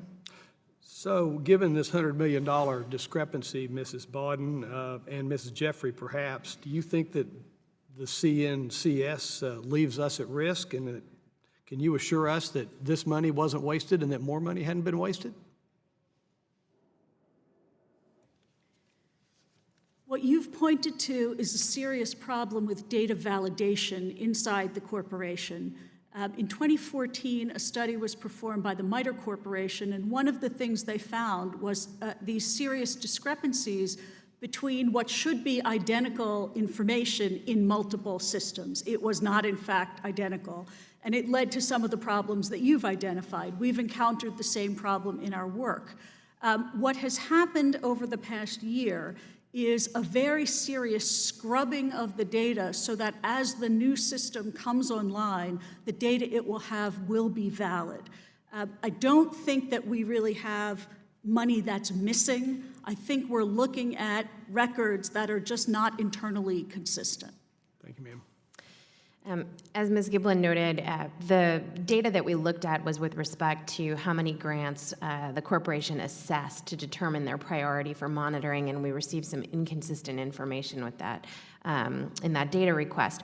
We did make a recommendation to ensure that the corporation assesses all of the grants it expects to be active in the coming fiscal year to make sure that it understands their risk and effectively monitors them. So the Inspector General recently made it clear that they think the CNCS lacks, quote, sufficient expertise and has not devoted the level of resources necessary to detect millions of dollars of improper payments. These improper payments are reporting high-dollar overpayments and fail to complete a cost-benefit analysis for the receipt of payments. So, Ms. Giblin, how can you assure us that this money is being spent well?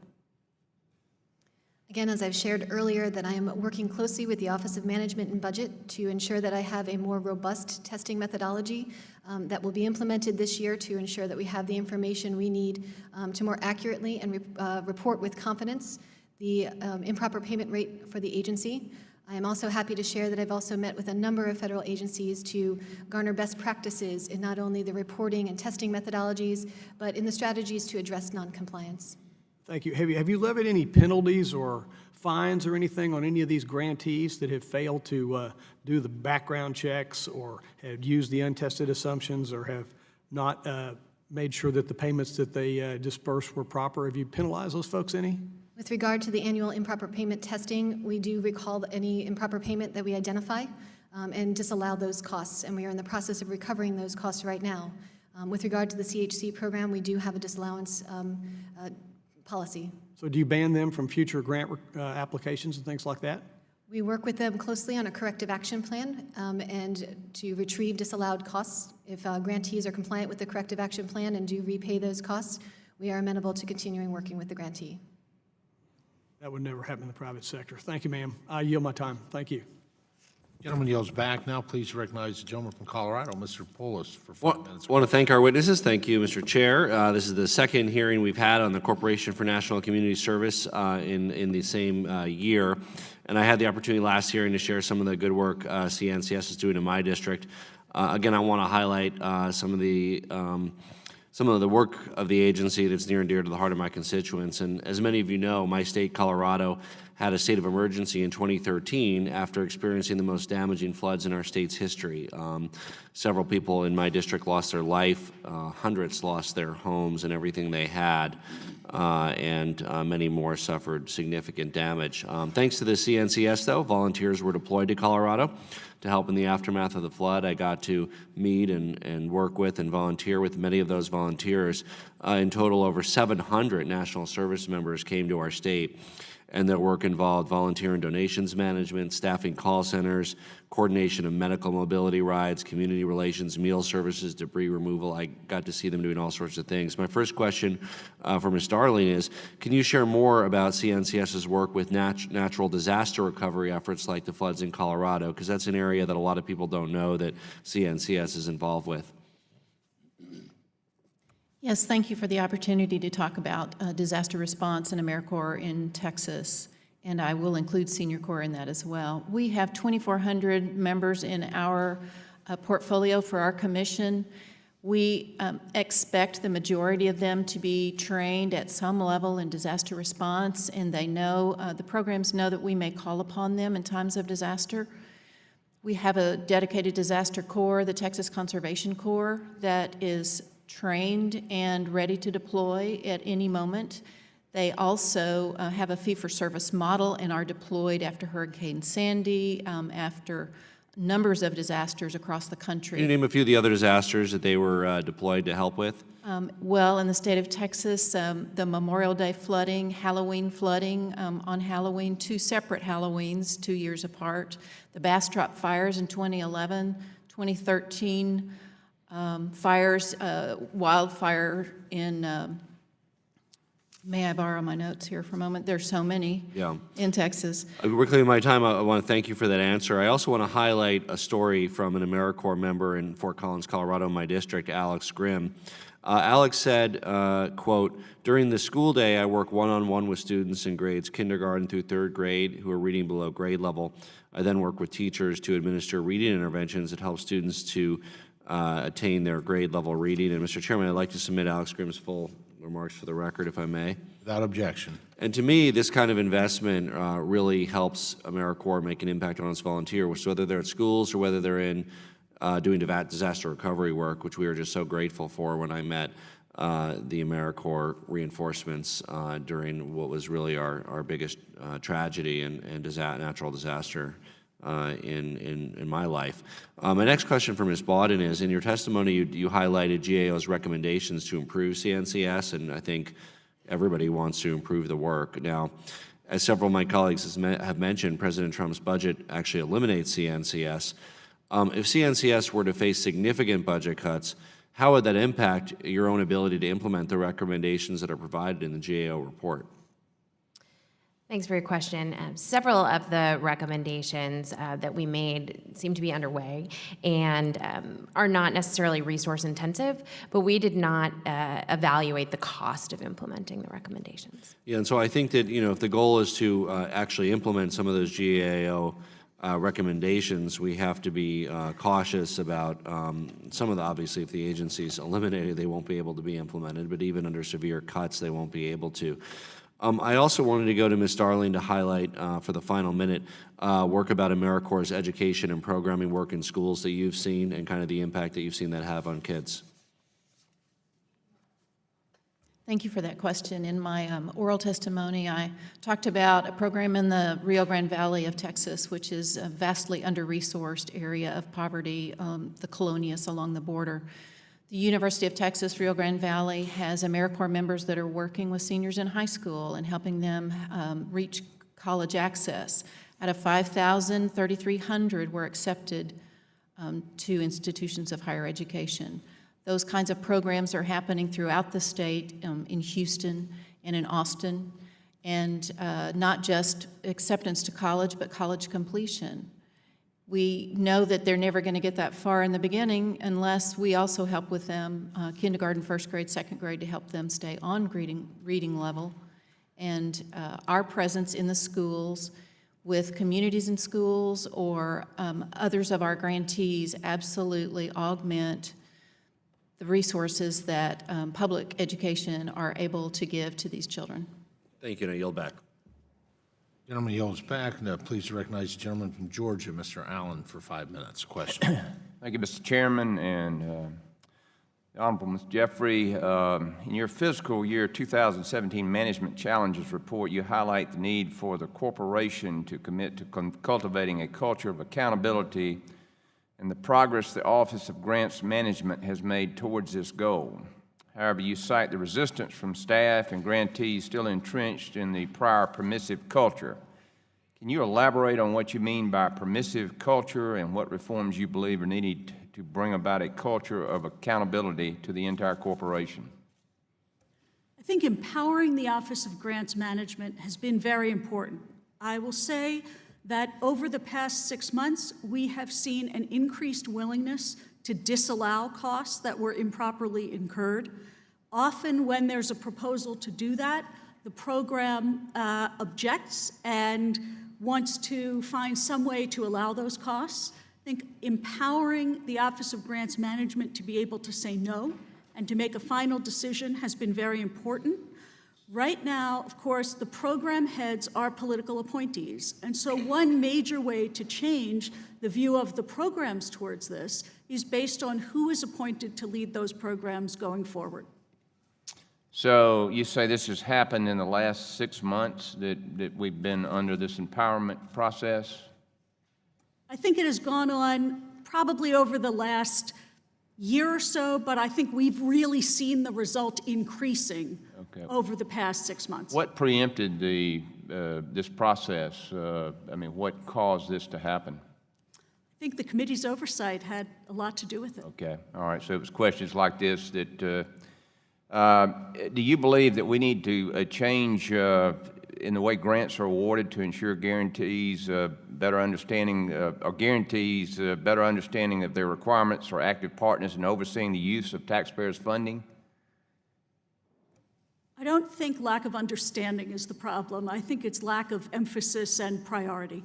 Okay, all right.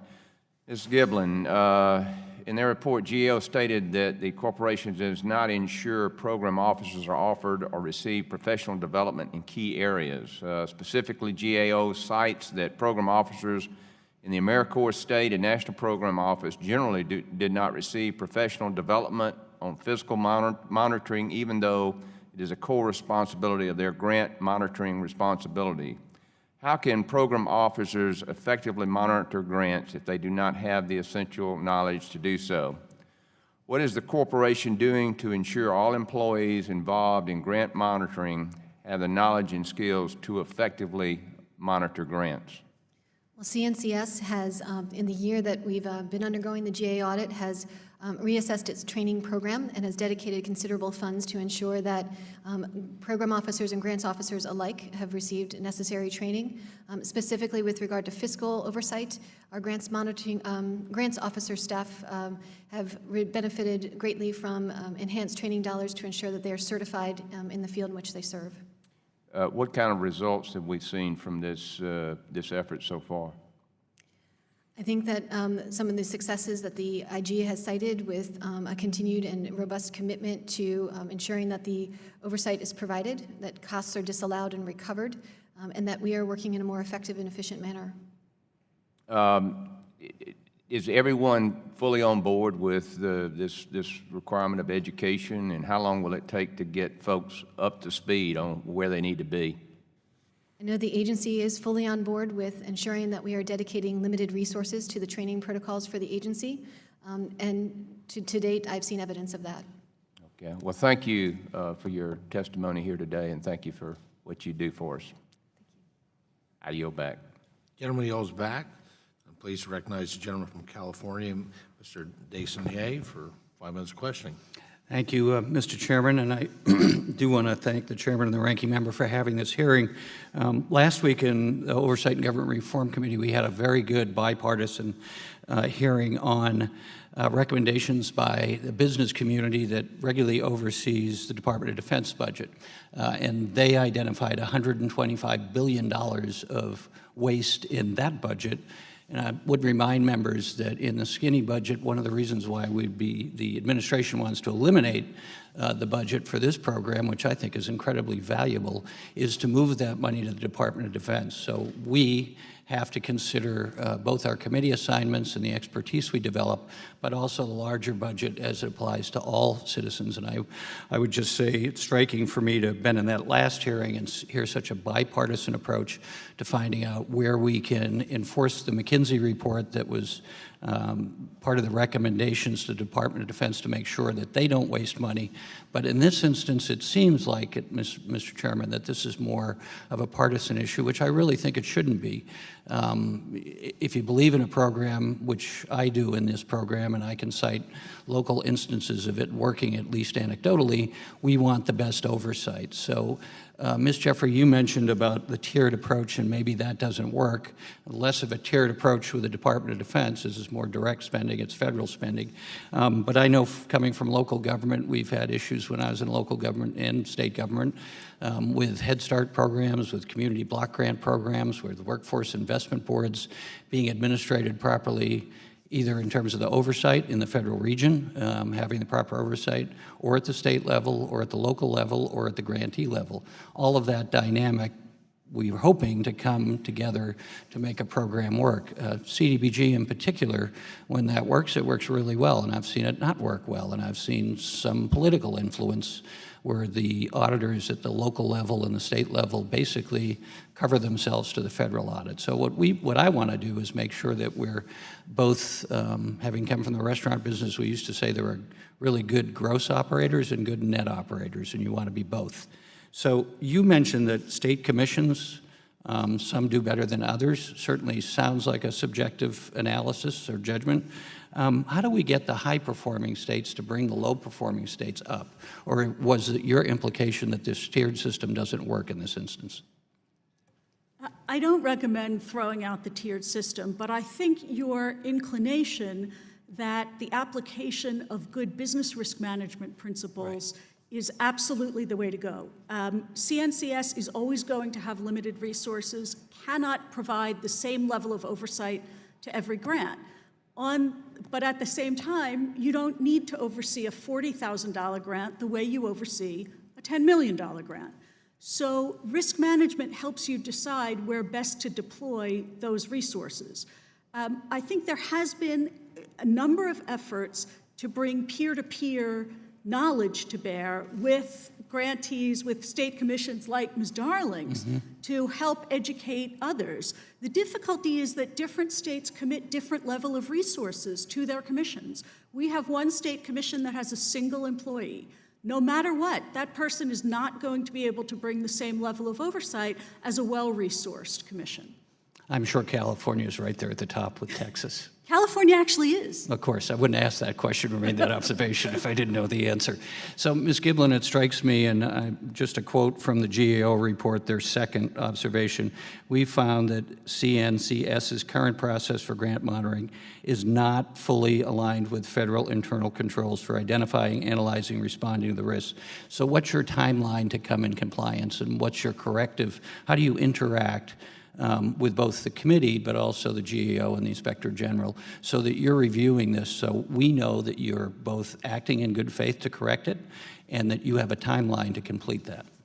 Thank you for that question. I recently brought on staff who are well-versed in risk management and risk assessment, and I am augmenting that staff with additional consultants, third-party objective consultants who can bring industry knowledge to the organization as we work to implement the recommendations from the GAO. I do enjoy a collaborative work relationship with the IG, and will be seeking her input as I have in the 11 months that I've served at the corporation, and would be happy to report back progress to this committee in any fashion that you'd see fit. Well, I think considering the budget recommendation, a timeline with a sense of urgency would be very important for the committee. Understood, and we are presently working on a 12-month timeline. Thank you. Thank you, Mr. Chair. Gentleman yields back. I'd like to, again, thank our witnesses for taking the time to testify before the subcommittee today. And now I'm pleased to recognize Ms. Adams for any closing remarks that she may have. Thank you, Mr. Chair, and thank you all for sharing your testimony today. CNCS plays an invaluable role in communities across the country. I think we've heard that today, and as a matter of fact, heard it several months ago as well.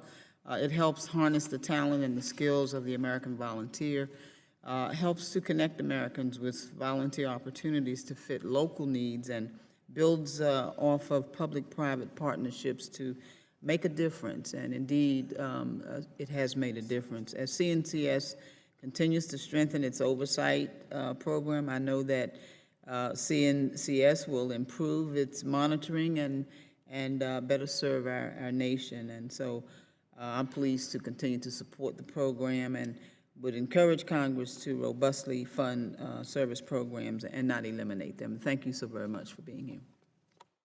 Thanks, the gentlelady. As I had made in my remarks, I mean, we should always be pushing ourselves to do better.